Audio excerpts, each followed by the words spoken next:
அவர் திருப்பிரிதி தொடங்கி பத்ரிகாசிரமம், சாலக்கிராமம், நைமிஷாரண்யம், சிங்கவேள் குன்றம் என்கின்ற அகோபலம் ஆகிய திவ்யதேசங்களை எல்லாம் அனுபவித்த பிற்பாடு இந்த திருவேங்கடமலையை 40 பாசுரங்களாலே அனுபவிக்கின்றார். 4 திருமொழிகள். அதிலே முதல் திருமொழியிலே அந்த திருவேங்கடத்தை அடை நெஞ்சே என்று தம்முடைய நெஞ்சை பார்த்து திருவேங்கடம் அடை நெஞ்சே, திருவேங்கடம் அடை நெஞ்சே என்று 10 பாசுரங்களிலேயும் சொல்லிக் கொண்டு வந்தார். இவருடைய நெஞ்சும் இவருக்கு துணை புரிந்தது. அந்த திருவேங்கடத்தை அடைந்து விட்டார் என்றே சொல்ல வேண்டும், நெஞ்சோடு சேர்ந்து. ஆனால் அங்கே சென்றால் அந்த திருவேங்கடமுடையான் இவரை பார்த்து வார்த்தை சொல்லுதல், இவரை குளிர நோக்குதல், இவரை அணைத்துக் கொள்ளுதல் என்று எதுவும் செய்யாமல் அவன் அர்ச்சாவதாரம் ஆகையினாலே அப்படியே இருந்ததை கண்டவுடனே இவருக்கு ஐயம் எழுந்து விட்டது.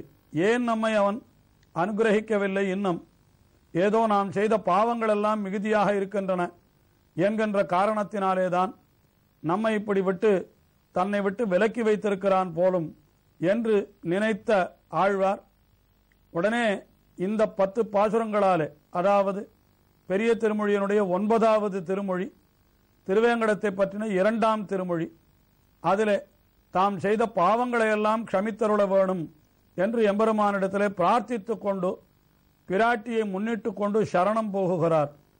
எம்பெருமானை சரணம் புகுகிற பொழுது அகமஸ்மி அபராதானாம் ஆலயா என்று நான் அபராதங்களுக்கெல்லாம் கொள்கலம் என்று சொல்லிக்கொண்டு எம்பெருமானுடைய திருவடிகளை அடைய வேண்டும். ஆகையினாலே இந்த திருவேங்கடமுடையானிடத்திலேயும் தம்முடைய அபராதங்களை எல்லாம் சொல்லிக் கொள்ளுகிறார். அதாவது 9ஆம் திருமொழியினுடைய முதல் பாசுரத்திலே தாம் இந்த உலகத்தில் இருக்கக்கூடிய உறவினர்களோடு மிகவும் ஈடுபாடு கொண்டு அப்படியே வீணே காலத்தை கழித்து விட்டதாக அப்படி தெரிவிக்கின்றார்.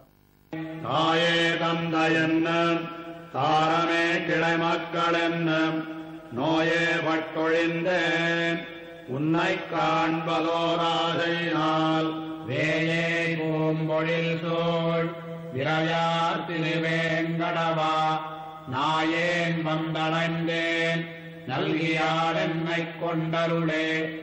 நான் எப்படி இருந்தேன் தெரியுமா? தாயே தந்தை என்றும் தாயே என்றும் தந்தையே என்றும் என்று இப்படி உறவினர்கள் அவர்கள்தான் எல்லாம் எனக்கு என்று நினைத்திருந்தேன்.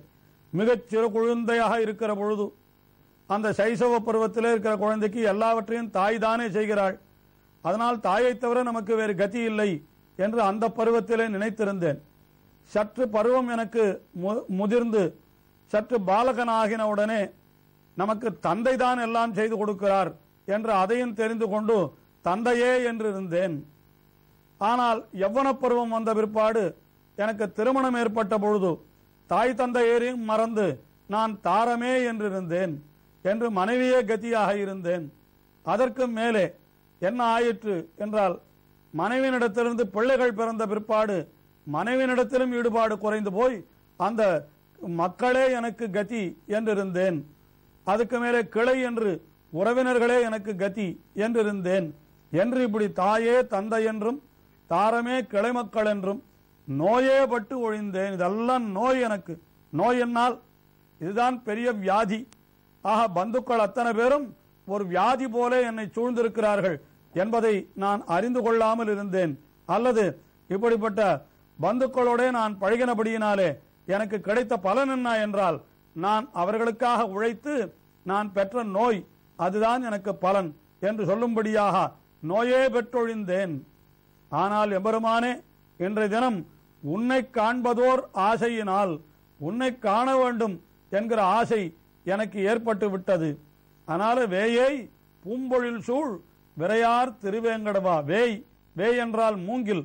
மூங்கில்கள் எல்லாம் ஓங்கி வளரப்பெற்றிருக்கின்ற அந்த திருவேங்கட மலை, அதில் விரையார் என்னால் நல்ல வாசனை மிக்க அந்த சோலைகளாலே சூழப்பட்டதாம்.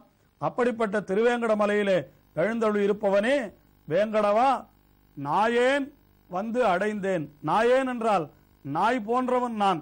கீழே கூட தம்மை சொல்லிக் கொடுக்கிற பொழுது திரிந்து நாயினத்துடன் திளைத்திட்டு ஓடியும் முழன்றும் உயிர்களே கொன்றேன் என்று கீழே தெரிவித்தார் ஒரு பாசுரத்திலே.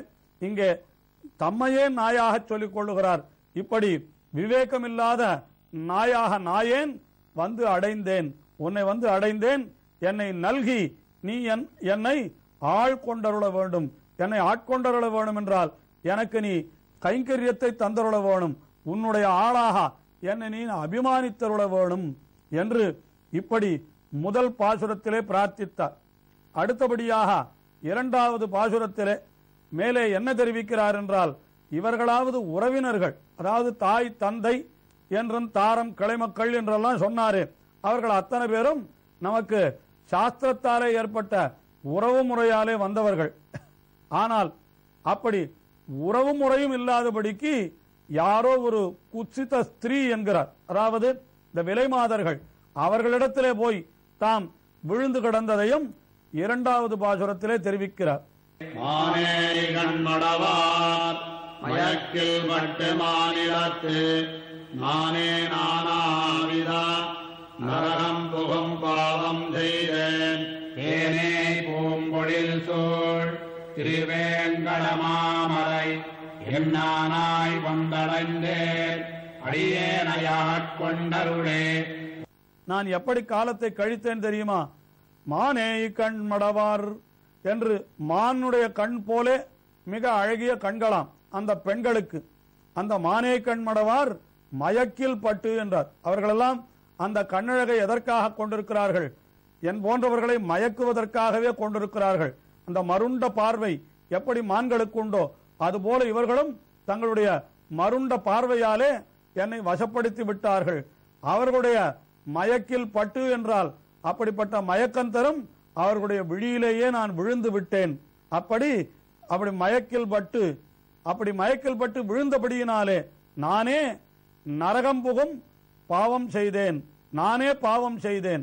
நானே என்னால் மற்றொருத்தராலே தூண்டப்பட்டு அல்ல. அந்த பெண்களை மகிழ்விக்க வேண்டும் என்றால் அதற்கு எத்தனையோ செல்வங்கள் வேண்டும். அந்த செல்வத்தை முறையான வழியிலே நம்மால் சம்பாதிக்க முடியாது என்றால் அதற்கு என்ன செய்வது என்றால் முறையற்ற வழியிலேயாகலும் சென்று நாம் சம்பாதிப்போம் என்று உலகத்திலே இருப்பவர்களை எல்லாம் துன்புறுத்தியும் கொள்ளையடித்தும் கொலை செய்தும் எப்படியெல்லாம் நான் பாவம் செய்து அவர்களுக்கு போய் செல்வத்தை கொண்டு போய் கொடுத்தேன் என்று சொல்லுகிறார்.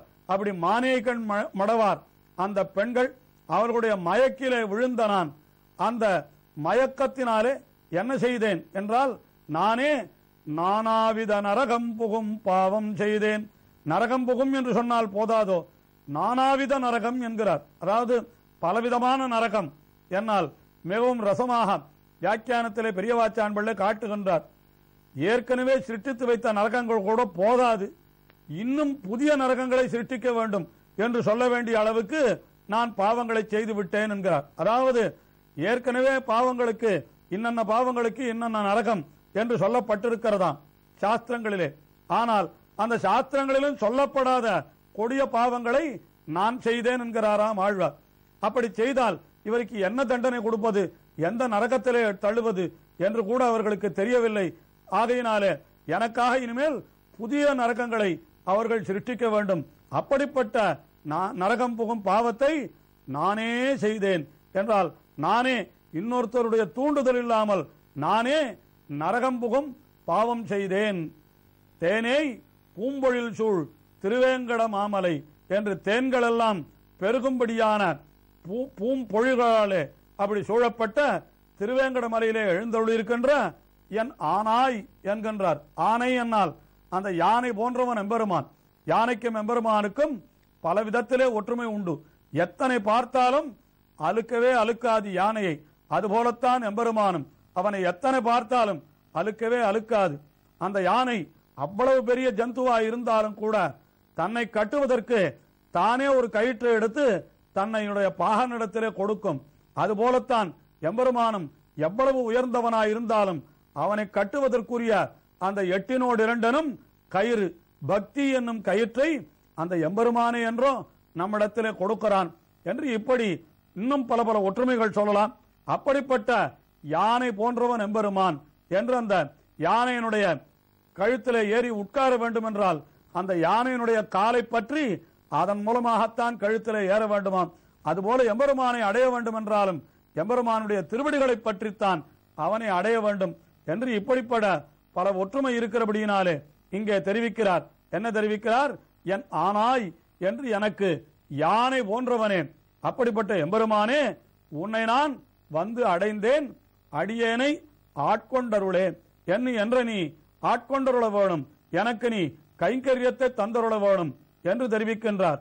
நான் எத்தனையோ பாவங்களை செய்திருந்தாலும் அந்த பாவங்களை எல்லாம் புறந்தள்ளி அவற்றையெல்லாம் நீ கணக்கிலே கொள்ளாமலே இருந்து எனக்கு நீ அனுகிரகம் செய்து என்னை நீ ஏற்றுக்கொண்டருள வேண்டும் என்று இந்த இரண்டாவது பாசுரத்திலேயும் வேண்டுகின்றார். இப்படித்தான் 10 பாசுரங்களிலேயும் தாம் செய்த அந்த பிழைகளை எல்லாம் சொல்லிக்கொண்டே வந்து, ஆனால் அப்படிப்பட்ட பிழைகள் இருக்கிறது என்பதற்காக நீ என்னை கைவிட்டு விடக்கூடாது, நீ என்னை ஏற்றுக்கொண்டே தீர வேண்டும் என்று அந்த திருவேங்கடமுடையான் திருவடிகளிலே விழுந்து அவர் வணங்கி அவனை கேட்டுக்கொள்ளுகிறார். இப்படி திருவேங்கடமுடையான் திருவடிகளிலே இந்த திருமங்கையாழ்வார் செய்கின்ற பிரார்த்தனை இன்னமும் தொடர்கிறது. தொடர்ந்து அனுபவிப்போம். திருமங்கையாழ்வார் திருவடிகளே சரணம்.